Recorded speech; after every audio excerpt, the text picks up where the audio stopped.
तो हेलो दोस्तों, welcome to my YouTube channel MGS animation sir को स्वागत है। आज हम लोग मोस्ट इम्पोर्टेंट क्वेश्चन के बारे में बात करने वाले हैं। जैसा कि आप जानते हैं, यहाँ पे एनएमएस की तैयारी की जाती है। देखिए, इस अध्याय में वो बात करने वाला है एनएमएस में अधिकांश प्रश्न पूछे जाने वाले प्रश्नों के बारे में। ठीक है, आइए हम लोग अपने क्वेश्चन की तरफ बढ़ते हैं। देखिए, आपके सामने पहला क्वेश्चन, विटामिन सी के सर्वाधिक स्रोत क्या है? मतलब जो विटामिन सी है वो किस में सबसे अधिक पाती है? आप कहेंगे भैया केला में, ऐसा तो बात है ये नहीं है। आंवला में, इसमें भी नहीं हो सकता है। दूध में, इसमें भी नहीं हो सकता है। चावल में, तो भैया होगा किस में? देखिए, होने के लिए तो इसमें होगा आंवला, पहला हो जाएगा। यानी आपका करेक्ट आंसर क्या हो जाएगा? आंवला। इस तरह आपका करेक्ट आंसर क्या हो जाएगा? आंवला हो जाएगा। इसी प्रकार हम लोग समझते हैं। अब आइए प्रश्न नंबर दूसरा क्या कह रहा है, मानव शरीर में गुदा का प्रमुख कार्य क्या है? मतलब गुदा मानो क्या होता है? जो हमारे शरीर से अपशिष्ट यानी बेकार पदार्थ को बाहर निकालता है, उसे हम गुदा कहते हैं। देखिए, गुदा का क्या काम होता है? तो गुदा का काम होता है भैया रक्त बनाना, बिल्कुल नहीं। यानी रक्त बनाना बिल्कुल नहीं, हार्मोन्स बनाना बिल्कुल नहीं, बेकार पदार्थ को बाहर निकालना हो सकता है, पाचन करना भी हो सकता है। और मानव शरीर की गुदा का प्रमुख कार्य, यानी इसमें से क्या होगा? इसमें से आपका करेक्ट आंसर होगा अपशिष्ट पदार्थ बाहर मतलब निकालना, मतलब बेकार पदार्थ को बाहर निकालना। इसी तरह अब आइए आपके तीसरे क्वेश्चन पर चलते हैं। तो देखिए, इस क्वेश्चन में क्या कर रहा है, रतौंधी किसकी कमी से होती है? मतलब रतौंधी रोग किसकी कमी से होती है? तो भैया आपको तो पता ही होगा, vitamin A, vitamin B, vitamin C. यानी इसमें आपका क्या कह देंगे? विटामिन ए की कमी से। रतौंधी रोग किसके होता है? विटामिन ए की कमी से। ए की कमी से आपका किस प्रकार का होता है? विटामिन बी से नहीं होगा, विटामिन सी से भी नहीं होगा, विटामिन ए से भी हो सकता है, विटामिन डी। यानी आपका इसमें करेक्ट आंसर क्या हो जाएगा? Vitamin A. यानी आपका करेक्ट आंसर विटामिन ए होगा। इससे क्या होगा? आपको रतौंधी हो जाएगा। रतौंधी कैसे होता है? जब आप गाजर, मतलब जो हरी सब्जियां होती है, मतलब हरे फल होते हैं, गाजर हो गया और खीरा हो गया, ये सब आप नहीं खाएंगे तो आपको रतौंधी रोग हो जाएगा। ये किससे संबंधित है? ये रोग आँख से संबंधित है। ये भी आपका क्वेश्चन बन सकता है। देखिए, एनएमएस में आपका ये क्वेश्चन मतलब रिपीट हुआ है। इसी तरह आइए अब चौथा क्वेश्चन देखते हैं, शरीर में कुल कितने हड्डियों की संख्या होती है? भैया ये तो गड़बड़ वाली बात पूछते हैं। शरीर में कुल कितना हड्डियों की संख्या होती है? इस शरीर में लगभग 206 हड्डियाँ होती है। तो देखिए, इसमें 200 नहीं होगा, 210 तो नहीं होगा और 212 भी नहीं होगा। यानी आपका राइट आंसर क्या हो जाएगा? 206। यानी शरीर में कुल कितनी हड्डियाँ होती हैं? 206। देखिए, एनएमएस में ये क्वेश्चन 2017-2022 में पूछा गया है। इसी तरह आइए अगला क्वेश्चन, पांचवा क्वेश्चन देखते हैं। पांचवा क्वेश्चन, शरीर की सबसे लंबी हड्डी कौन सी है? अरे बाप, ये तो आपका हार्ड ही क्वेश्चन आ गया। कहेंगे भैया रीढ़ की हड्डी, बिल्कुल नहीं। खोपड़ी, बिल्कुल नहीं। पसली, बिल्कुल नहीं। यानी आपकी कौन सी हड्डी है जो सबसे लंबी है? तो आपकी कभी जांग की हड्डी है, यानी जांग की हड्डी को क्या कहते हैं? फीमर कहते हैं। यानी इसका राइट आंसर क्या हो जाएगा? फीमर हो जाएगा। इसी तरह मतलब ये एनएमएस में रिपीटेड क्वेश्चन है, मतलब ये एनएमएस में दोहराया गया क्वेश्चन है। इसी तरह छठवां क्वेश्चन की ओर बढ़ते हैं। देखिए, छठवां क्वेश्चन आपका क्या कहता है, शरीर की सबसे मजबूत हड्डी कौन सी है? मतलब शरीर की सबसे मजबूत हड्डी कौन सी है? तो आप कहेंगे हाथ की हड्डी, पैर की हड्डी, जबड़े की हड्डी या खोपड़ी की हड्डी। तो आपका इसमें राइट आंसर क्या आ जाएगा? आपका इसमें जबड़े की हड्डी, यानी आपका राइट आंसर सी हो जाएगा। यानी जबड़े की हड्डी आपका सबसे मजबूत होती है। तो ये जबड़ा आपका कहाँ पाया जाता है? ये भी आप सोच रहे होंगे। जबड़ा या जो आपका दांत है, दांत के नीचे जो आपकी मतलब हड्डियां हैं, उसी को हम लोग जबड़े की हड्डी कहते हैं। ये दांत को सुरक्षा प्रदान करता है और ये मनुष्य शरीर की सबसे मजबूत हड्डी होती है। ये हड्डी टूटती नहीं है। अब देखिए, इसी तरह आपका छठवां क्वेश्चन हो गया। अब आएंगे हम लोग सातवें क्वेश्चन पे। देखिए, हृदय 1 मिनट में कितने बार धड़कता है? भैया हृदय तो धड़कबे करेगा, इसमें कौन सी बड़ी बात है? देखिए, हृदय पूछा 1 मिनट में कितने बार धड़कता है? आपका हृदय पूछ दिया 1 मिनट में कितने बार धड़कता है, तो आपका हृदय हो जाएगा भैया 60 बार तो बिल्कुल नहीं, 80 बार तो बिल्कुल नहीं, और 90 बार तो बिल्कुल नहीं। यानी आपका राइट आंसर क्या हो जाएगा? 72 बार। आपका हृदय 1 मिनट में कितना बार धड़कता है? 72 बार। यानी आपका हृदय 1 मिनट में 72 बार। इस तरह क्वेश्चन नंबर 7वां का आंसर भी हो जाएगा। अब इस तरफ 8वां देखते हैं। रक्त का लाल रंग किसके कारण होता है? रक्त आपका लाल रंग किसके कारण होता है? तो आप कहेंगे भैया प्लाज्मा के कारण बिल्कुल नहीं, WBC के कारण बिल्कुल नहीं, प्लेटलेट्स के कारण बिल्कुल नहीं। तो आपको भैया होगा क्या राइट आंसर? आपका राइट आंसर होगा हीमोग्लोबिन। यानी आपका right answer haemoglobin.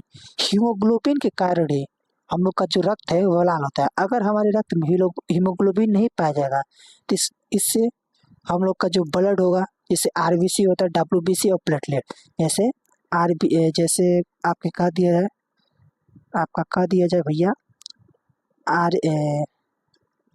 RBC, WBC और प्लेटलेट्स।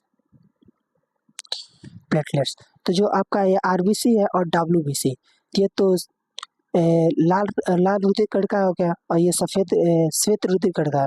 यार ये जो लाल रुधिर कणिका है इसी में हीमोग्लोबिन पाया जाता है। आपके ये जो लाल रंग कणिका है इसी में आपके हीमोग्लोबिन पाया जाता है। इसी के कारण हम लोग का जो खून है वो लाल होता है। देखिए भैया अगर हीमोग्लोबिन नहीं पाया जाए ब्लड में तो भैया हीमोग्लोबिन पाया जाएगा तो ब्लड अशुद्ध माना जाएगा। जैसे आपके कभी आप छिपकली देखते हैं, छिपकली में क्या होता है, उन लोग के ब्लड सफ़ेद सफ़ेद दिखाई देते हैं, इसलिए वो लोग जानवर है और उन लोगों में हीमोग्लोबिन की मात्रा बहुत कम होती है, और मनुष्य के शरीर में हीमोग्लोबिन की मात्रा अधिक मात्रा में होती है, इसलिए मनुष्य के शरीर में हीमोग्लोबिन अधिक मात्रा में पाता है। अब इसी तरफ आइए 9वां क्वेश्चन के पढ़ते हैं।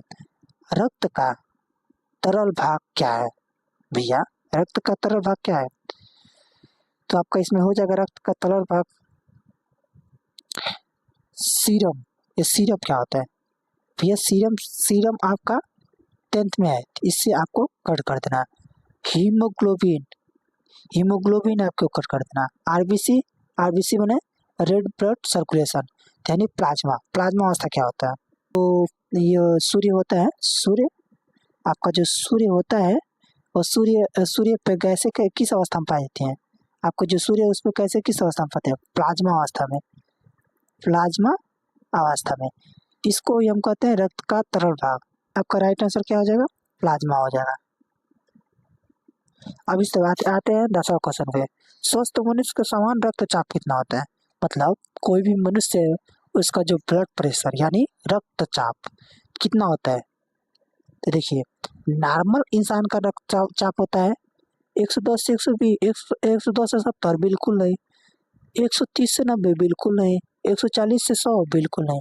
यानी आपका इसमें राइट आंसर क्या हो जाएगा? 120 से 180। ये क्या होता है?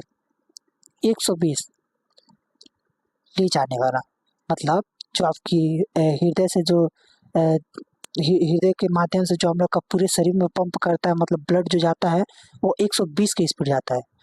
हमारे हृदय से कोशिकाओं तक 120, मतलब हृदय से कोशिकाओं तक ब्लड जाता है 120 की स्पीड में। हृदय से कोशिकाओं तक हमारे 120 की स्पीड जाता है, 120 की स्पीड। और जैसे मतलब हृदय से कोशिकाओं तक 120 और कोशिकाओं से हृदय तक 180 स्पीड के। यानी इससे क्या समझे? हम लोग का जो शुद्ध ब्लड है, मतलब हम लोग के जो शरीर में शुद्ध ब्लड है वो 120 की स्पीड जाता है, और जो अशुद्ध ब्लड है वो 80 की स्पीड आता है। ये कहाँ से कहाँ तक जाता है और कहाँ से कहाँ तक आता है? ये देखिए ये आपका जाता है हृदय से कोशिकाओं तक, ये शुद्ध ब्लड होता है, और कोशिकाओं से जो हृदय तक आता है, ये जो कोशिका है यहाँ से हृदय तक आता है, ये क्या होता है? अशुद्ध ब्लड होता है। जो इसमें देखिए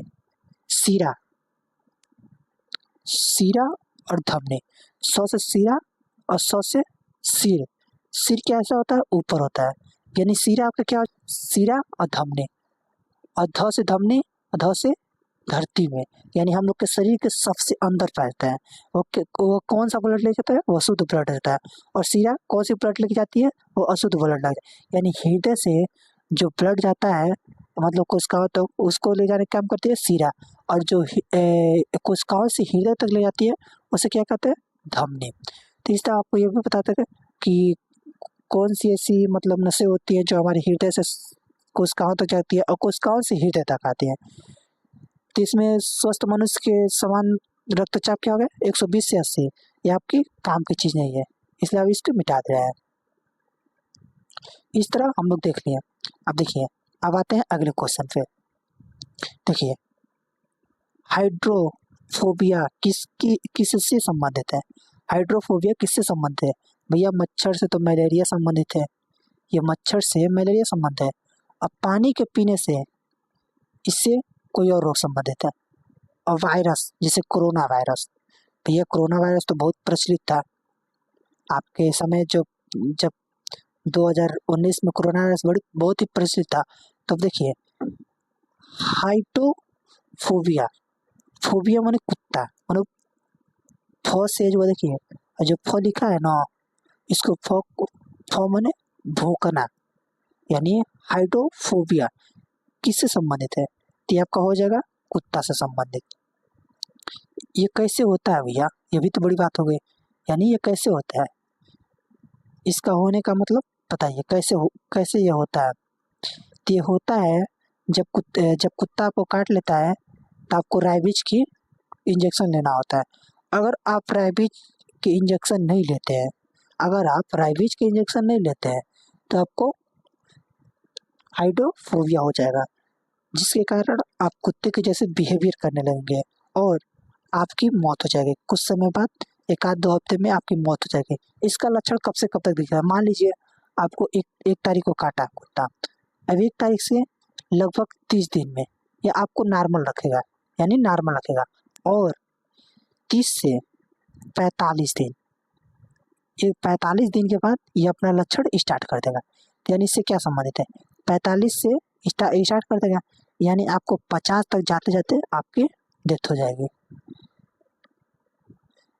यानी आपकी मृत्यु हो जाएगी। इसलिए आपको जब भी कुत्ता उत्ता काटे, या आप जाके इंजेक्शन ले लीजिएगा, नहीं तो बाद में पछताएंगे क्या भैया? मर जाएंगे। अब देखिए, अब क्वेश्चन नंबर 12 देखते हैं। मलेरिया रोग किससे संबंधित है? अभी ये बताएं। मलेरिया रोग बैक्टीरिया से, वायरस से, प्लाज्मोडियम से, फंगस से। यानी मलेरिया रोग आपका किससे संबंधित है?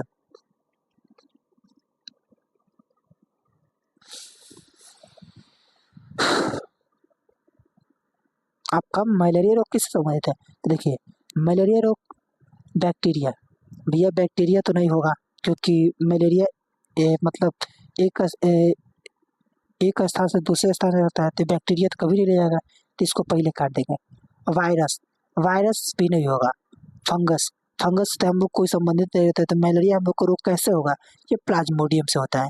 ये प्लाज्मोडियम क्या होता है भैया? ये मच्छरों में पाया जाता है। जैसे मच्छर आपको काटे आज रात में, तो आप कल तक मलेरिया आपको हो जाना चाहिए, पर ऐसा कोई बात नहीं है, आपको मलेरिया नहीं होता है। तो इसलिए आपका 12 का आंसर क्या हो जाएगा? प्लाज्मोडियम। अब देखिए, अब आइए अगला क्वेश्चन देखते हैं। तो अब आइए आपका क्वेश्चन, स्वस्थ शरीर में रक्त की मात्रा कितनी होती है? भैया आपका यह शरीर है, मान लीजिए कोई एक लड़का है, इसके शरीर में कितना लीटर पानी होगा? कोई बता सकता है? बिल्कुल बताएंगे आप। देखिए, 2 से 3 लीटर, यानी 2 से 3 लीटर। ये तो एकदम चुल्लू और पानी है। और 4 से 5 लीटर ये थोड़ा ठीक ठाक लग रहा है। और 7 से 8 लीटर ये तो भाई भैंसियों को में आता है, तो इंसान में कभी हो भी नहीं करा। यानी आपका आंसर क्या जाएगा? ये भी कट जाएगा और ये भी कट जाएगा, और आपका आंसर 5 से 6 लीटर।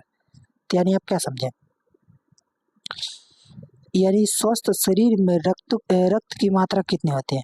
तो यानी आपका करेक्ट आंसर क्या हो जाएगा? 5 से 6 लीटर। तो आपका कभी भी ये आंसर आया तो 5 से 6 ही लीटर मारिए। कभी अपने आप को मतलब ओवर स्मार्ट मत बनने की कोशिश कीजिए। अब देखिए, क्वेश्चन नंबर 14, कीटों का अध्ययन क्या कहलाता है? कीटों का अध्ययन क्या करता है? अब देखिए, ये अध्ययन के बारे में भैया बहुत जरूरी है। बॉटनी ये कभी नहीं होगा। जूलॉजी बॉटनी और जूलॉजी ये किससे संबंधित है? ये दोनों आपके साइंस से संबंधित है। ये साइंस में भी किससे? बायो से। तो यानी साइंस के अंदर बायोलॉजी, बायोलॉजी के अंदर जूटनी और बॉटनी और जूलॉजी होता है। एंटोमोनोलॉजी ये कभी नहीं होगा भैया, ये तो हम लोग का सिलेबस में है। यानी माइकोलॉजी, माइकोलॉजी क्या होता है? यानी ये कवक का भी अध्ययन कराता है, यानी कीटों को कवक भी कहा जाता है, इसलिए इसका करेक्ट आंसर क्या हो जाएगा? माइकोलॉजी। तो देखिए इसका करेक्ट आंसर माइकोलॉजी। इसी तरह अब आइए 15वां क्वेश्चन हम लोग देखते हैं। देखिए मानव शरीर के गुणसूत्रों की संख्या कितनी आती है? अरे बाप, ये तो बड़का क्वेश्चन आ गया। देखिए 23 जोड़ा कभी नहीं होगा, 48 जोड़ा कभी नहीं होगा, 44 जोड़ा कभी नहीं होगा, और ये भी हो सकता है भैया, इसको मिटा दिया जाए, ये भी हो सकता है। देखिए आपके गुणसूत्रों की संख्या, इसमें क्या पूछा है? संख्या पूछा है, जोड़ा नहीं पूछा है। अगर आपसे जोड़ा पूछता तो आप इसका आंसर कुछ और होता, और इसमें क्या पूछा है? संख्या पूछा है। आपका जोड़ा पूछा तो कुछ और आंसर होता है, और संख्या पूछा तो कुछ और आंसर होगा। इसलिए इसमें इसका जोड़ा कितना होगा? जोड़ा होगा आपका 23 और संख्या कितनी होगी? 46। तो आपका करेक्ट आंसर क्या हो जाएगा? 46। और क्या पूछा है? मनुष्य में गुणसूत्रों की संख्या कितनी होती है? तो आप कहेंगे 46। अब पूछता यही, आप मान लीजिए आपको दे देता जोड़ा, मान लीजिए आप संख्या की जगह पर आपको जोड़ा देती है, यानी कह देगा जोड़ा कितने हो गए, तब आपका करेक्ट आंसर क्या हो जाएगा? 46। रुको यार, तब आपका करेक्ट आंसर क्या हो जाएगा? 46। 23 करंट आंसर होगा तो 46। और जब संख्या पूछेगा, जब आपकी इस संख्या पूछेगा तो 46 और जोड़ा पूछेगा तो 23। तो इसी तरह अब आइए अगला क्वेश्चन देखते हैं, 16 नंबर।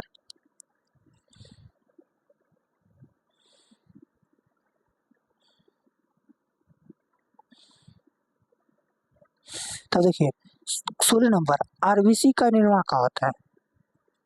आरबीसी का निर्माण कहाँ होता है? भैया आरबीसी का निर्माण यानी ये क्या हो जाएगा? रेड ब्लड सर्कुलेशन, यानी आरबीसी का मतलब रेड ब्लड सर्कुलेशन, यही बड़ी बात होगी। देखिए आरबीसी का निर्माण यकृत में तो कभी नहीं होता है, हृदय में भी कभी नहीं होता है। हृदय में भैया धड़कने का काम करता है, पहुंचाने का काम, तो इसमें ब्लड कहाँ से पहुंच जाएगा? और गुदा तो यह भाई खराब चीज को लेके आता है, तो इसमें क्या होता है? अस्थि मज्जा। अब देखिए अस्थि मज्जा भी कहाँ पाया जाता है, ये भी आप सोच रहे होंगे। देखिए अस्थि मज्जा आपका पाया जाता है वहां पर भी आएंगे, जो फीमर होता है, जांग की सबसे लंबी हड्डी, उसके भीतर पाया जाता है अस्थि मज्जा। और साथ में रीढ़ की हड्डी होती है, जैसे आप लोग कभी मुर्गा उर्गा खाए हैं कि नहीं खाए हैं? तो मुर्गे खाते हैं जब, तो उसके जो रीढ़ की हड्डी होती है तो आपको चूसते हैं ना, चुस्ता की तरह, तो उसी को हम लोग क्या कहते हैं? अस्थि मज्जा। उसी को हम लोग अस्थि मज्जा कहते हैं। तो देखिए आरबीसी का निर्माण कहाँ होता है? अस्थि मज्जा में।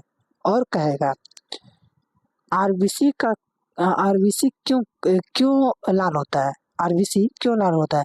तो आपको हो जाएगा हीमोग्लोबिन के कारण। तो आपका क्या हो जाएगा? हीमोग्लोबिन, हीमोग्लोबिन के कारण। इस तरफ आइए 17वां क्वेश्चन देखते हैं। देखिए आरबीसी का निर्माण कहाँ होता है? भैया आरबीसी का निर्माण कहाँ होता है? देखिए क्वेश्चन रिपीट हो गया, तो आपका हो जाएगा अस्थि मज्जा। और देखिए इंसुलिन किस अंग के द्वारा बनाया जाता है? इंसुलिन किस अंग के द्वारा बनाया जाता है? इंसुलिन किस अंग के द्वारा आता है? तो हृदय नहीं होगा, अग्नाशय नहीं होगा, गुदा नहीं होगा, और यकृत नहीं होगा। तो इंसुलिन आपका कहाँ से बनता है? अग्नाशय द्वारा। आपका करेक्ट आंसर क्या आ जाएगा? अग्नाशय। यानी इंसुलिन किस अंग के द्वारा बनाया जाता है? अग्नाशय हो जाएगा। अब देखिए अब आइए अगला क्वेश्चन देखते हैं 18। देखिए इसमें एक एक रिपीट हो गया, तो यानी आपके यहाँ क्या हो जाएगा? अग्नाशय। इसी तरह विटामिन ए का सर्वोत्तम स्रोत क्या है? भैया विटामिन ए सबसे ज्यादा किसमें पाया जाता है? तो भैया दूध में तो हर एक विटामिन पाया जाता है, तो इसको पहले काट दीजिए। दूध में हर एक विटामिन पाया जाता है, इसको पहले काट दीजिए। चावल में वसा पाया जाता है, रोटी में वसा पाया जाता है। देन इसका करेक्ट आंसर क्या आ जाएगा? गाजर। गाजर विटामिन गाजर में विटामिन ए सबसे अधिक पाया जाता है, और गाजर को खाने से रतौंधी रोग होने की संभावना कम होती है, और इसमें विटामिन ए की मात्रा अधिक पाई जाती है। इसीलिए विटामिन ए की कमी से रतौंधी रोग होती है। आपके यहाँ पर अनेकों क्वेश्चन बन गए। अब देखिए, अब आइए अगला क्वेश्चन देखते हैं। लार में पाए जाने वाले एंजाइम्स क्या होते हैं? लार में पाए जाने वाले एंजाइम्स क्या होते हैं? ये जो आपके लार है, इसमें पाए जाने वाले एंजाइम क्या होता है? पेप्सिन नहीं, ट्रांसपिन नहीं, टाइलिन नहीं, लाइपेस नहीं, यानी सब नहीं है, तो ये आंसर कौन है करेक्ट? देखिए, लार में पाए जाने एंजाइम्स है, तो पेप्सिन नहीं होगा, टेप्सिन नहीं होगा, लाइपेस नहीं होगा, तो आपका इसका आंसर क्या आ जाएगा? टाइलेट। आपका करेक्ट आंसर टाइलेट। इसी तरह आइए 20वां क्वेश्चन देखते हैं। जठर रस में कौन सा अम्ल पाया जाता है? भैया, जठर रस में कौन सा अम्ल पाया जाता है? तो देखिए, सल्फ्यूरिक अम्ल। सल्फ्यूरिक अम्ल कभी कभी जिंदगी में नहीं पाया जाता। नाइट्रिक अम्ल कभी नहीं पाया जाता है। कार्बोनिक अम्ल कभी नहीं पाता है। यानी जठर रस में कौन सा अम्ल पाया जाता है? इसमें हाइड्रोक्लोरिक अम्ल पाया जाता है, यानी HCl। HCl क्यों पाया जाता है? जठर रस। देखिए, अमाशय है, जो हमारे ये अमाशय होता है, इसमें क्यों HCl पाया जाता है? आपने कभी सोचा यहाँ पर क्यों HCl रखा जाता है? ये सिर्फ इसलिए रखा जाता है कि जो भी हम लोग भोजन करते हैं, उसमें भोजन के साथ साथ कुछ बैक्टीरिया, कुछ वायरस इत्यादि हम लोग ग्रहण कर लेते हैं, जिसको मारने का काम करता है हमारा हाइड्रोक्लोरिक अम्ल, जो जठर रस में उपस्थित होता है और अमाशय की परतों में उपस्थित होता है। और ये इतना हार्ड होता है, किसी भी जीव को, सूक्ष्म जीव को अधिकांश 90%, लगभग 90% ये मार देता है। इसलिए इसका होना शरीर में बहुत ही आवश्यक होता है, बहुत जरूरी होता है।